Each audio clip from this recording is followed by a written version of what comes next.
aughts, to have been living and going around in the housing area. You were talking about how a lot of research has been done and everything is, they're pretty clean and everything is looking great except for certain things.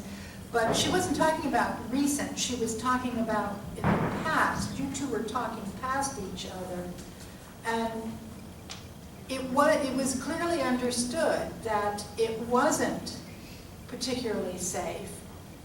At the time, in the late 90s and the early aughts, people were aware that the restrictions were very serious because the Navy really didn't know what was going on.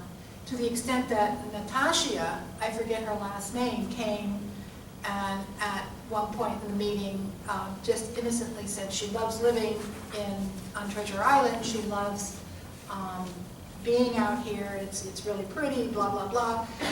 But she went out and she bought a whole bunch of plants and she pulled up all of her pavers and she started digging holes in the ground. And she says, every time I dig a hole in the ground, I get dirt, I get trash. And she said, am I living on a dump? And the Navy got concerned because you didn't know, at least from my perspective of what the conversations were 2000, 2002.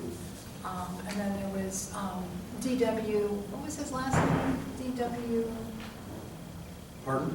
I can't remember the fellow's last name, but he came for several years wanting to know when something was going to happen out there. So she got, just for the record, so you know, that was a small part of the conversation I had with Margaret. She was also talking about, well, actually she got very specific with me afterwards. She was talking about a soil pile that she remembers her children playing in. It was in the open lot. It was just to the east of Site 20, in the open lot, just to the south of the 1400 series. And so she wanted me to go back and do some research for her, and I did. And actually, I went back to Jim Sullivan, and he did most of the research, showed it to me, and then I asked some more questions.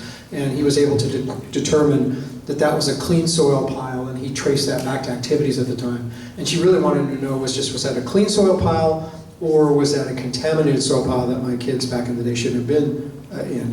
And Jim Sullivan was able to determine that for her. But thank you for that. Okay.